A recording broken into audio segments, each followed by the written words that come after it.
Want to learn about public policy with a group of curious fellow learners? Apply for the 12-week graduate certificate in public policy.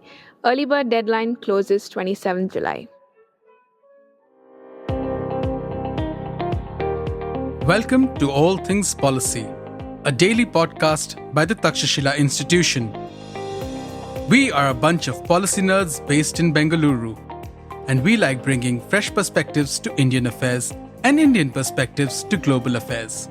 So grab a cup of coffee, sit back, and join us for today's chat.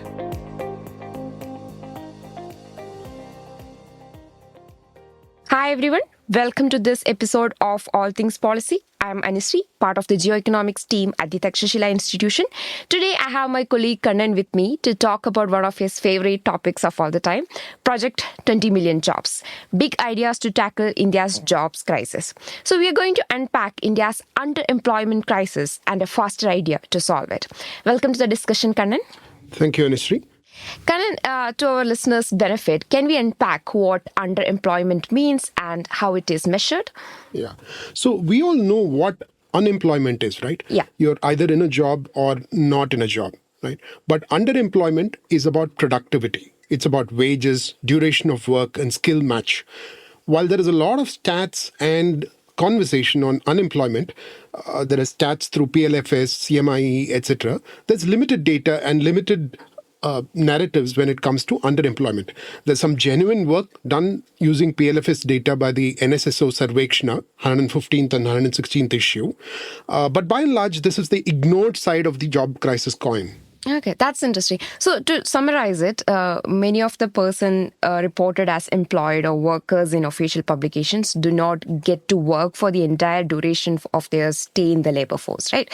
So, and even those who get some work or other for the entire duration may be getting work for only a small fraction of the time they are available for work. So can you elaborate further on this in the sense that why does this matter and what is the scale of underemployment in India? Actually, the scale is quite big. And it's also a low-hanging problem, and I'll explain why.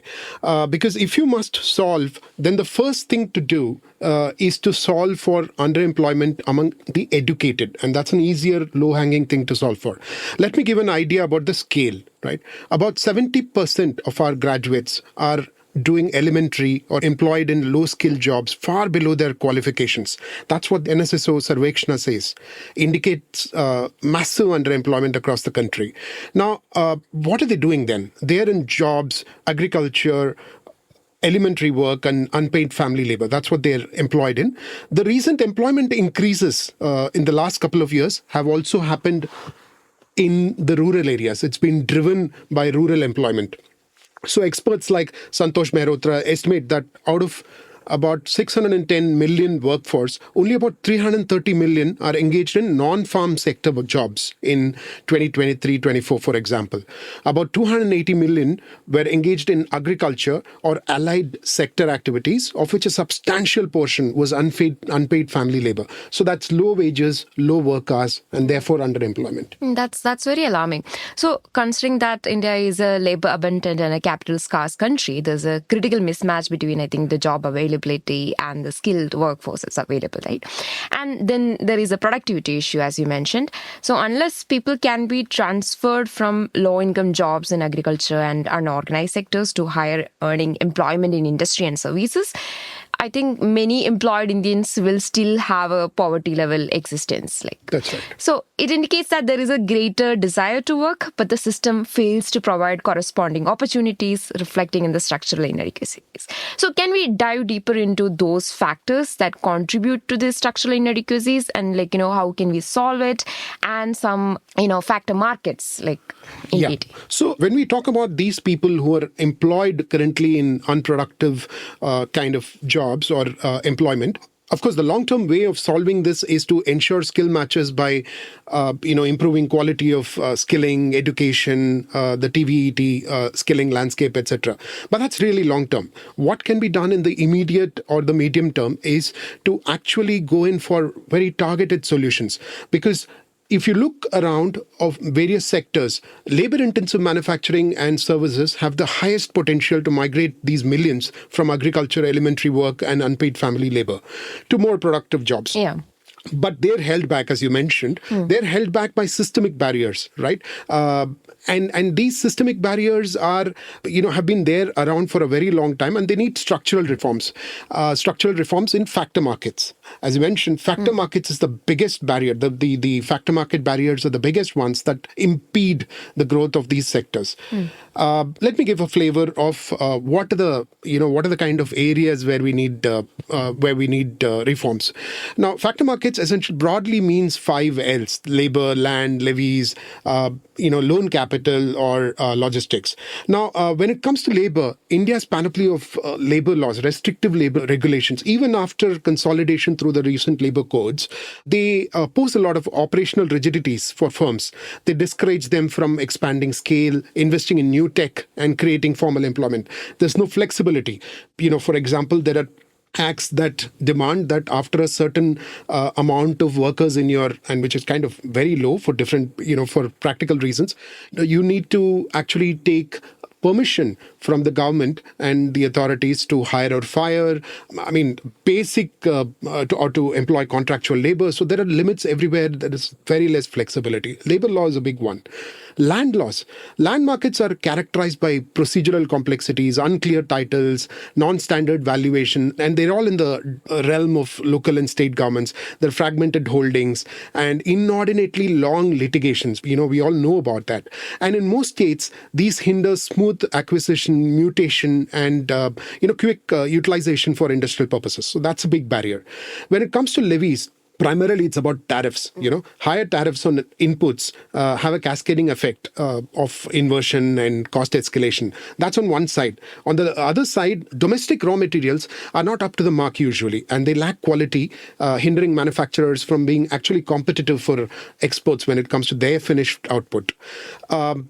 Loan capital. These sectors typically are characterized by medium and small enterprises, and they have low fixed asset bases, long working capital cycles, seasonal variations, and a lot of rigidities. Now, this impedes credit access. Lenders prefer capital and tech-intensive sectors because there's perceived low risk, right? And the last one, but not the least, is about logistics. India's logistics infrastructure is actually ranked abysmally low. It's 38th out of 139 as per the World Bank LPI Index 2023. It's quite fragmented and inefficient. Only about 35% of our warehousing actually meets international standards. The rest is unorganized, lacking technology usage and standardized practices. High road transportation costs, poor rail freight quality, clearing delays, and inadequate port infrastructure further degrade the supply chain efficiency. In all, factor markets are the biggest barriers. So incremental measures like fiscal incentives, tax holidays, land allocations, or logistics corridors, etc., will not help. What we need is bold and big reforms. I think you rightly concluded what ails the India's manufacturing sector, and it's quite right, in the sense all these issues have been the issues. That's why we're not able to take off in terms of our exports, in terms of creating jobs and everything. But coming back to where you entered, reform is a magical word, right? So reforms require alignment of the institutional, regulatory, and political economies and everything to come together. So how can we solve this? How can we overcome these barriers? Yes, these are quite difficult, which is why we did a certain set of reforms in 1991, and factor market reforms never took off big. And bulk of it also resides in the realm of states, which is why we need innovative policy ideas to overcome them. We need demonstrable models to build conviction. And that is what some of the Asian tiger economies like China, South Korea, etc. did to overcome them back in the day. Creating exceptions through special trade and economic regions can be the way around to enable rapid growth of labor-intensive industries. Okay, but we have had SEZs for a long time now. However, some of that didn't take off due to various reasons. I think we can go back to the factor market barriers that you actually just spoke about. And, the land issues, half of them running in undercapacity, all these things have been ailing the SEZs for a while. So how will this be different? That's what you're proposing. No, this proposal is quite different different because unlike SEZs or for that matter Sagarmala CEZs, these specialized, special trade and economic regions would be notified coastal districts of at least 500 square kilometers each where differential rules for labor, land and taxation shall apply. So these are not going to be about tax holidays or acquired land parcels like what SEZ are, right? So this is not a small area. This is a large district-sized region where the normal laws for land and labor do not apply.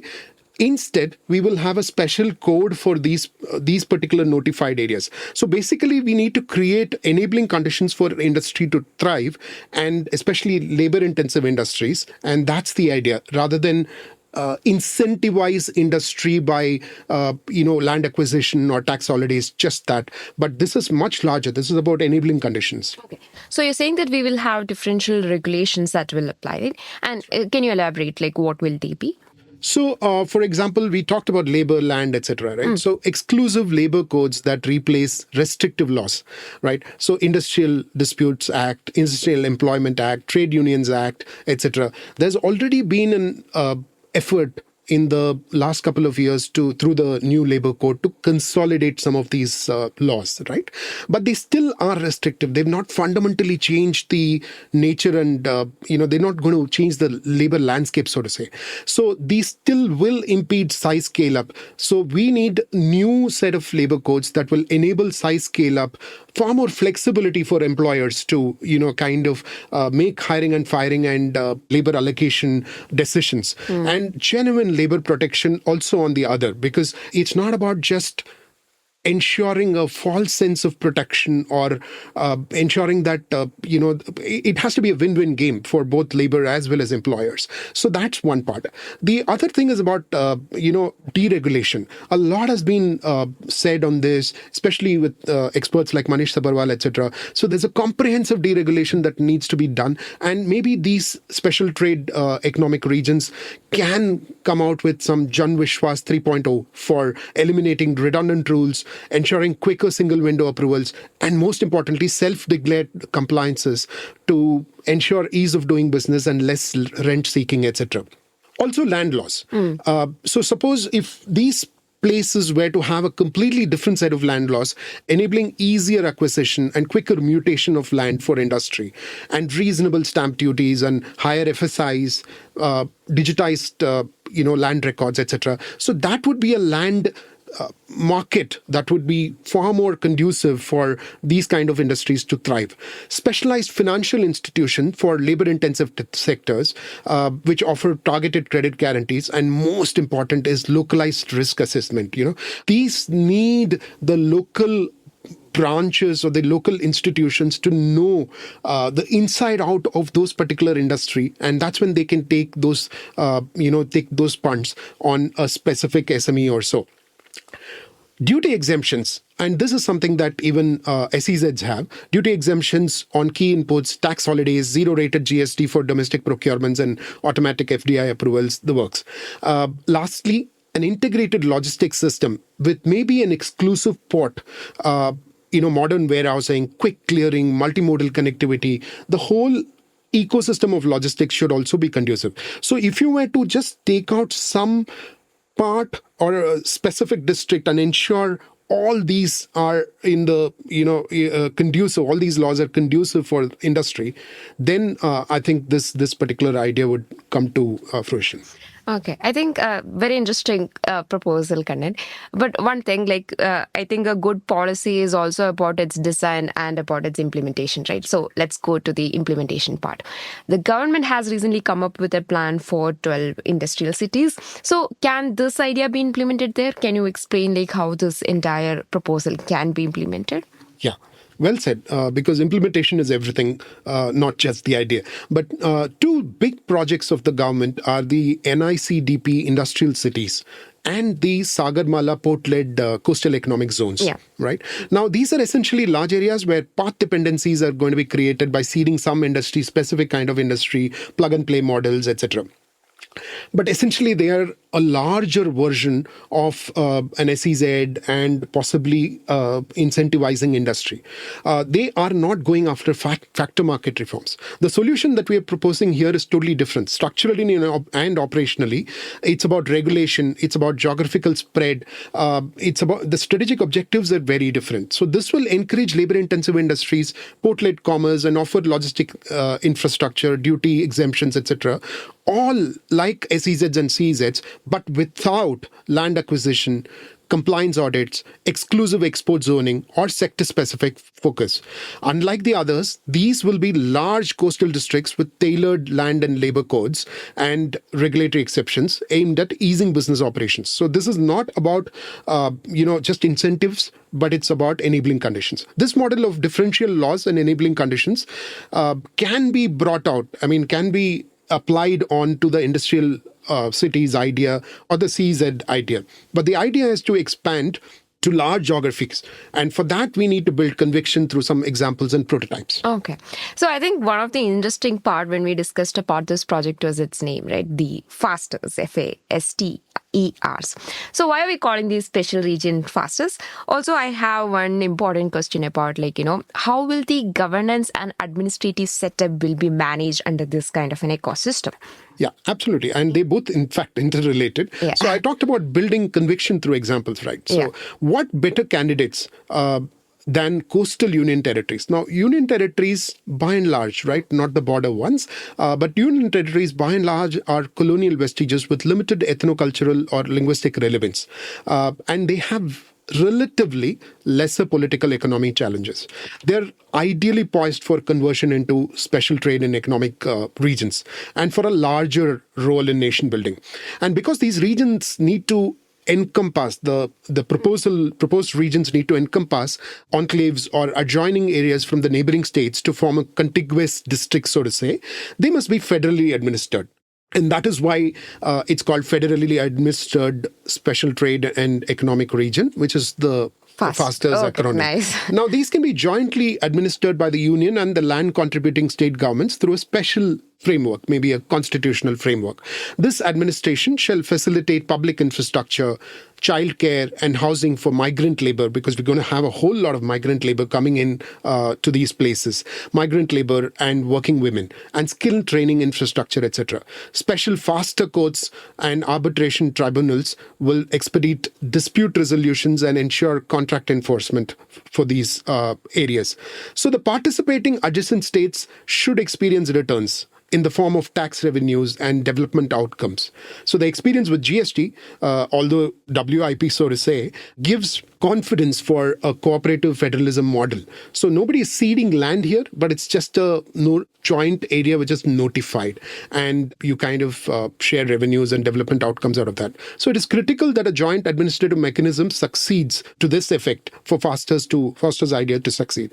And in case there are challenges and complexities because of this, the union territories by themselves can also be notified. Only thing is that you might have some complexity in terms of some enclaves in between or some adjoining pockets in between of the neighboring states. Okay. So where must these union territory prototypes to be located? Oh, it's easier to implement some of these reforms, prototypes top down from union to state. So, these are union territories like Pondicherry, the main district of Pondicherry, Puducherry, and Daman, Dadra, Nagar Haveli, which is excluding the Silvassa and Daman portion.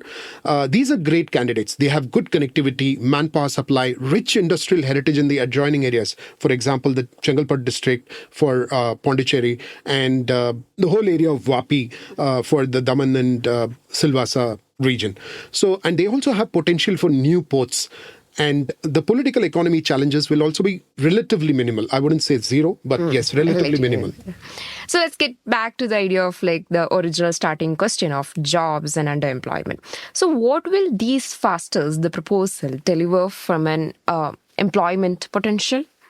So these FASTERS will develop into large urban agglomerations with industries, housing, education, healthcare, and amenities, everything. Yeah. Each FASTER would be able to attract about 10 mega firms of about 50,000 employees each. Let me give a context. For example, Foxconn in Chennai employs about 48,000 and is planning to expand to 60,000 employees now. So that kind of 10 mega large firms, about 100 large firms of about 10,000 employees each. Again, an example, Apache Footwear in Sri City employs about 10,000 employees. They make the bulk of the production for Adidas, etc. So that's the kind of large firms that is possible in these kind of enabling conditions, and a thriving ecosystem of about 1,500 medium-sized firms, each employing about 1,000 employees each. So the two fasters can potentially create about 24 million direct, secondary and tertiary jobs within the first 3 years. And many of these jobs actually, especially the secondary and tertiary jobs, would that would account for about 75%, which is about 18 million of these jobs. Yeah. Those would migrate millions from unproductive jobs to more productive jobs in these urban areas. That's very interesting. That's fascinating, to be honest. Okay, so I think one of the most important question is like that we have kept it for the last, the cost associated with it. So every policy proposal has a cost, and there is no land acquisition for industry as you have mentioned in this proposal, but there are enabling conditions that need to be created, right? You have to create an ecosystem and environment for all these things to function well. So what is the estimate of this FASTER's policy idea? So so that's a great question. So government investments will be limited to development of urban infrastructure, human resources, training, ports, and multimodal connectivity. So the infrastructure, so to say, it will not go into land acquisition. There's no land acquisition or special parcel for cities, etc., for industry, etc. So the plan envisions one dedicated greenfield port per faster at a 10 million TEU container and 350 million cargo capacity, with multimodal connectivity with dedicated rail lines and sidings and road connections in each faster. So each such faster would need a gross budgetary support of about 38,000 crore per annum for the first 3 years.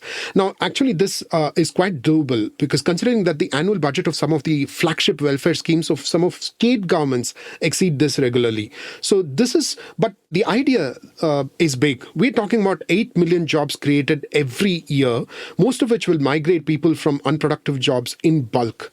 So it's a policy innovation that can show us the way forward for the most difficult reforms that India has always toyed with. So it's time for us to usher in a new era of faster-led industrial growth and employment generation. That's amazing, Kannan. Like you said, this is quite big. We're talking about this 8 million jobs that could be created through this. And I think this was an amazing discussion on seeing how we can create more jobs and improve the productivity of India's economy. So thanks a lot, Kannan. We will be back with more interesting ideas related to creating more jobs and the growth of our economy. Thanks a lot. Thanks everyone for listening. Thank you. If you liked our show, dive into Takshashila's research on technology, strategy, and economic affairs. Check us out at our Twitter handle @Takshashila INST or our website takshashila.org.in.